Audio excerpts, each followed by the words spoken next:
All right, then I think also part of the motivation then that employee experience gives and the focus on that, it kind of relates to the kind of rapid feedback play.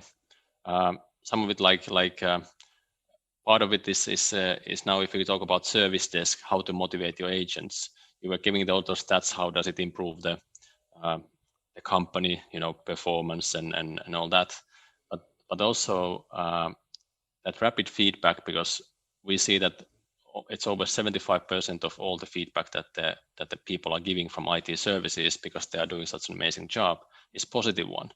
And as an agent, if you get all that positive feedback, it just kind of creates you to do a better job the next ticket you get, the next case you get. So what other kind of roles does the rapid feedback play in both employee and customer experience? Well, I think the way that you improve something is by getting feedback and making small changes.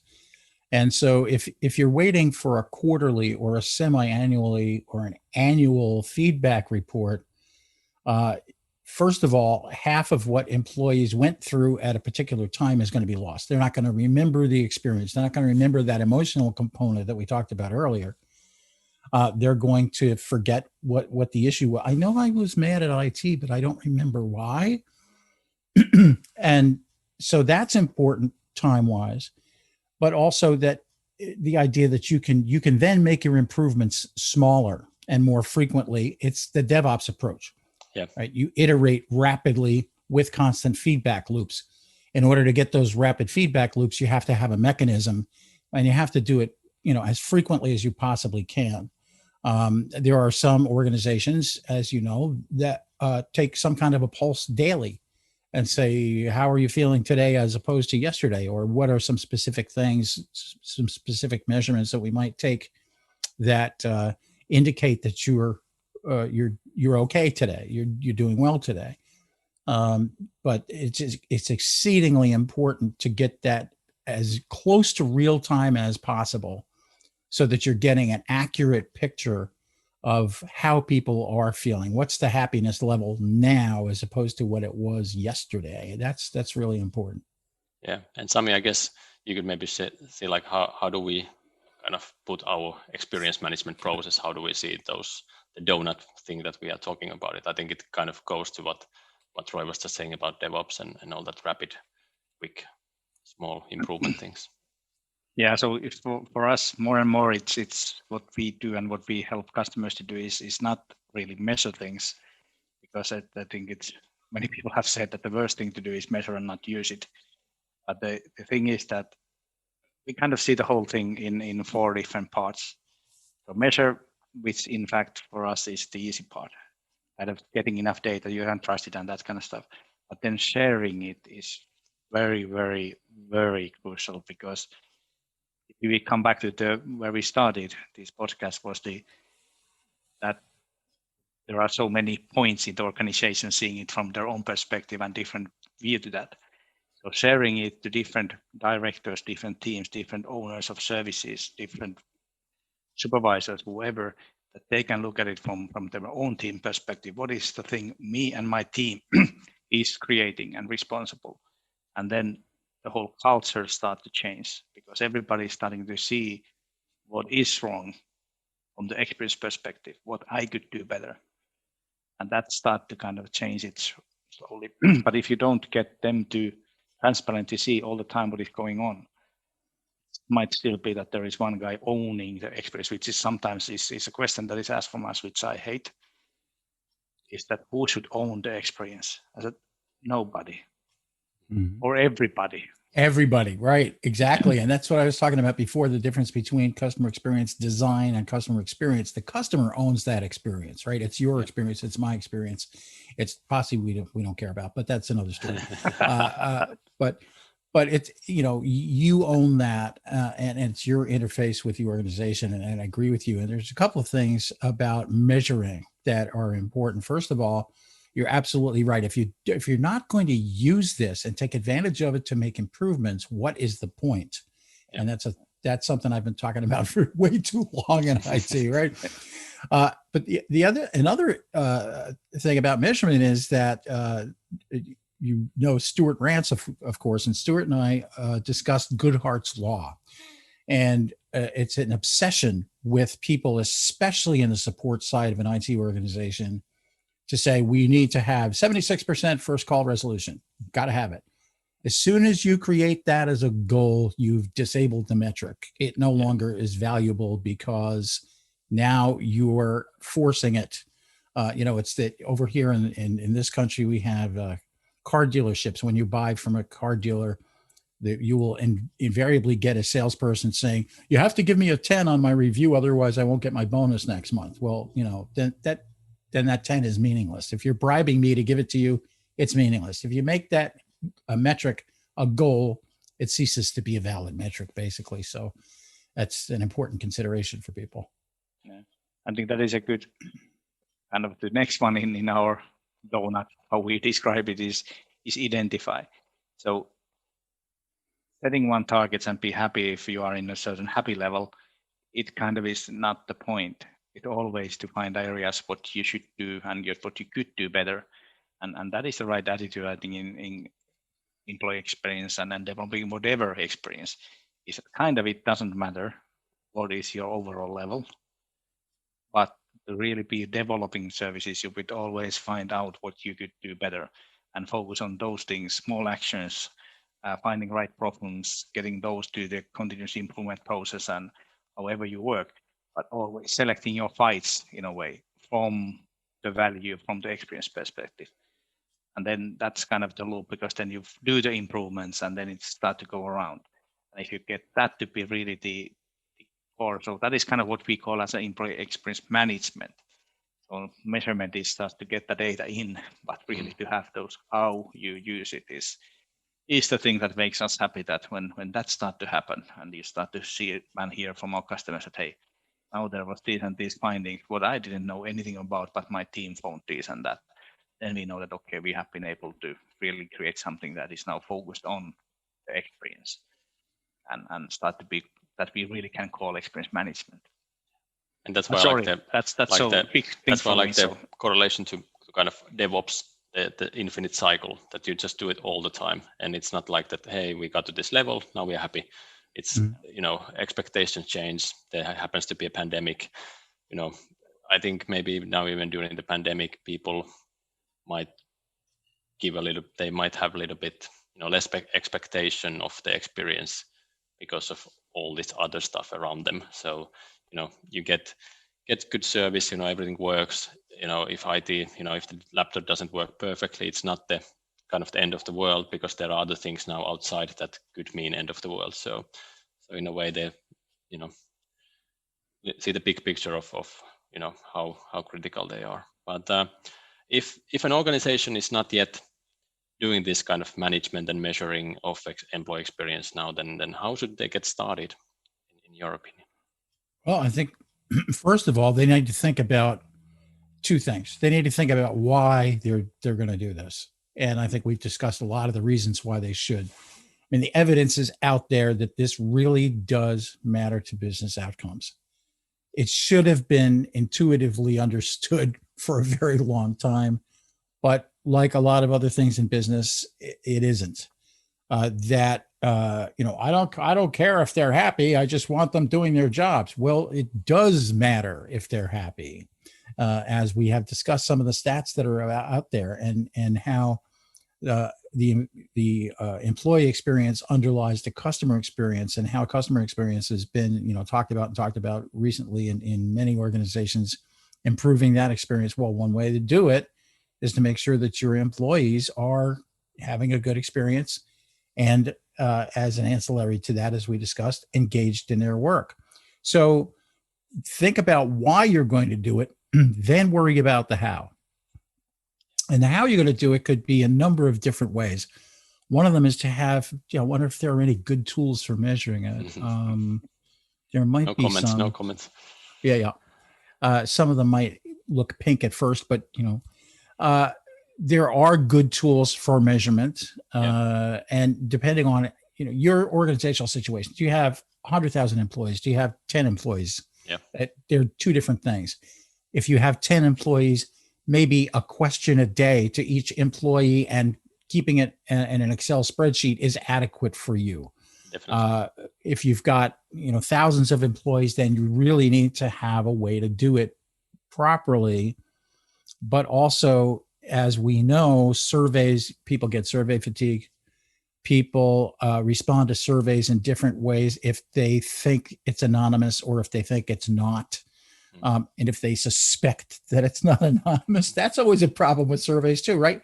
I don't know whether I should answer this the way I really think about it or not. So think about the why first, the how second, but you have to make a commitment to do, as you were just saying, you've got to make a commitment to let that information, let that data drive your decisions and make the improvements that you need to make. Vala Afshar, who's very popular on Twitter now, and I've known Vala for a number of years, and one of the interesting things that Vala said early on was, feedback is a gift. Unwrap it and share it with your team. That's a really interesting insight and a good way to look at it. And you need to share it. You need to take it as it is. Don't take it as an insult to you when somebody has some negative feedback. Take it as an opportunity for improvement. It's a learning or a teaching moment, as people say, right? It's a teaching moment. I was about to ask that. What would you say to people who are afraid that let's first improve and then only start measuring, because they might think that it's a tool to see where we are, or kind of just the point is to get a high number, but that's I guess not going back to Goodhart's law, right? Make the metric the goal. Make that percentage number the goal.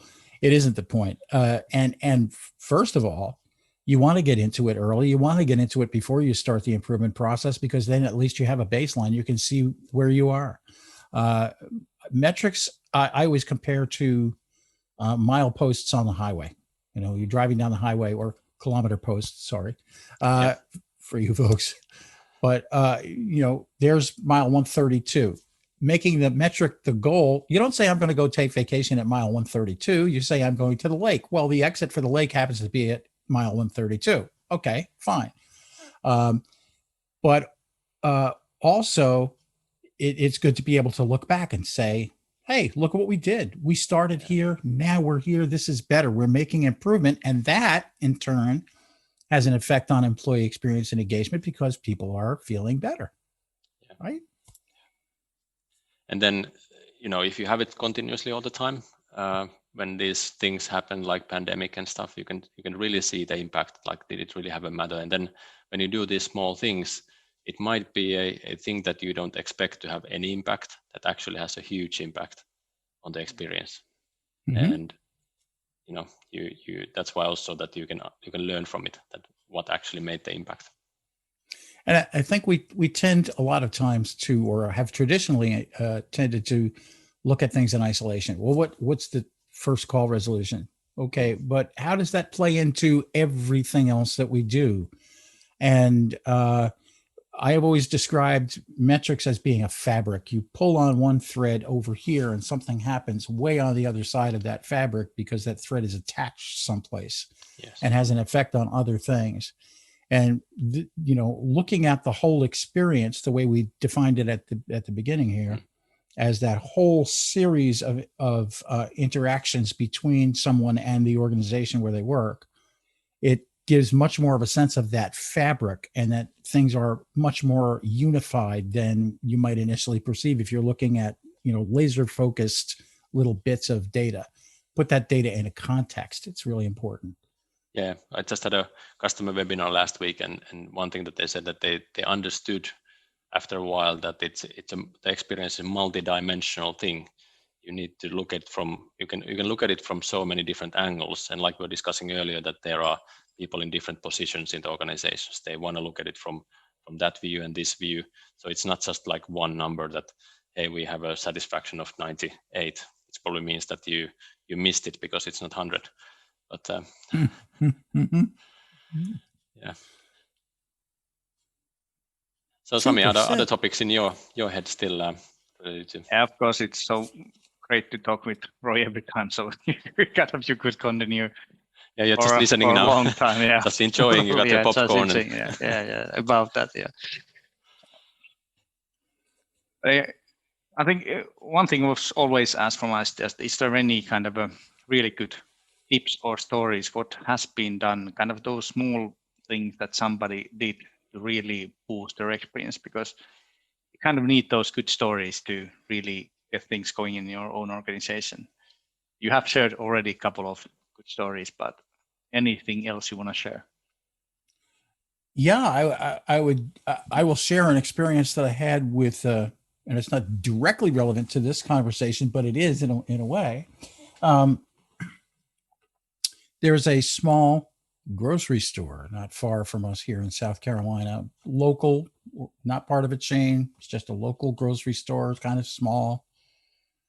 At the beginning of the pandemic, about probably a few weeks in, we tried to do a curbside pickup at one of the big chain stores. So we went to their website, we selected our order, we set an appointment to go pick it up. We got the information, and they said they were going to text us when things are ready. So we show up at the appointed time, a few minutes ahead, and we wait and we wait and we wait and we wait and we wait. Nothing's happening. So now I call from the car. I call customer service and I said, "What's going on?" Well, it's not ready yet. And at 45 minutes later, it's not ready yet. And 45 minutes after that, it's not ready yet. And I said, "Well, how long am I going to be out here in the parking lot waiting for this?" And they said, "We really don't know." And I said, "Okay, then." And I canceled the order, and we actually went in. We were there, so I went into the store and we did a rapid round of shopping, even though we would have preferred not to go in, and got that done. This little local grocery store, on the other hand, didn't even have a website when the pandemic started. They set up a website. They connected it to their inventory system. They set up a curbside pickup system where you could go pick out the goods that you wanted, and their very happy employees would bring it out to your car at the appointed time, and they were right spot on every single time. And if they didn't have something, they would call you back or text you back and say, "We don't have that. Can we substitute this?" Very helpful suggestions. So those people were very much engaged in doing the right thing. From the IT perspective, as I mentioned earlier, providing 500 laptops in a few days for that healthcare organization was quite the feat, and their folks were very happy about that. Also, so many service desk folks I've talked about have referred to the absenteeism issue and said it's remarkable. We sent people home, and now nobody's late, nobody's absent from work, everybody's there when we need them. And they've gotten tremendous feedback from their respective companies as to what a great job they did getting people up and running and maintaining their connections with work. And so one of the things that we didn't touch on, I think, but bears mentioning, and maybe this is the right time to do it, is that feedback like that, the good stories that have come out of this whole situation, provide a tremendous opportunity for IT to say, "Look, here's what our capabilities are. We've done a great job here, and we're getting a lot of positive feedback. Help us discover what else we can do." There's a danger there, which is that people are going to expect this huge level of performance over a long period of time, and that goes back to how many hours can you work in a day, right? But also, it puts IT in somewhat of a leadership position to say, "We're not the bad guys you've talked about all these years. We're a pretty good organization, and we can get stuff done. And so how can we help you?" So it's a way to open the door with the business and get that conversation started. Specifically, I know that several project managers have been absolutely thrilled with their IT, giving them the tools, giving them the access, connecting them with the teams they needed to talk to, keeping them in the loop as far as the information goes. It's been an outstanding result from almost every company that I've talked to, and that's great. It's absolutely great to see that the response has been that positive. Yeah, totally agree. Yeah, it has been enormous to see that from our data. So now, when pandemic hit, after that, end users are on average 6% happier than they were before. And that's during that enormously challenging time. So it is amazing that has happened now. And I think that part of the reason there is that they also realize that it's challenging for everybody. I think a lot of times people who weren't in IT didn't realize how hard the people in IT were working and trying to get things accomplished, and weren't able to because roadblocks were put in their way, which is another thing that happened for the pandemic. A lot of those roadblocks came down. True. We have a policy that says you can't work from home. You can't work from home if there's a child present. You can't work from home if there's a pet present. We need you to be able to be 100% available all the time you're at home. Those policies went out the window really fast because it wasn't possible for people to do that. So the roadblocks came down, and the IT people were able to be more productive because there weren't as many stumbling blocks in their way. So it worked across the board to make things better. True. Hey, one kind of thinking that we have, I would love to hear your comments on that one, because I think one additional benefit of understanding the end users better for IT really is that finally IT could be a bit more proactive, not only waiting for the orders, kind of this is what we want IT now to do, but if IT can go to the business director, hey, this is what we understood from your employees and this is a problem for you, did you know? And we can help with this one. And that would also be one part of changing the reputation of IT, which as you referred is quite bad typically. But have you seen that kind of stories happen in real life, or any comments on that? Not specifically, but I think that I have heard people that are talking about their organizations saying that we have better conversations now across the organization. So yes, HR and IT are working together a little bit more. They're trying to understand each other. Some of that has to do with the fact that their conversations are different. I mean, obviously, this conversation would be different if we were standing in Heathrow together. True. And that's true. But just getting the conversation started is a different thing. I can just fire up Zoom or Microsoft Teams and meet with you face to face, one-on-one. Sure, you can do that anytime you want. Great. Well, that's leveraging the technology to accomplish the goal of having people talk to each other in a better way. And there's digital transformation right there, right? It's having things happen in a better way because the technology is enabled. So it's interesting. Yeah.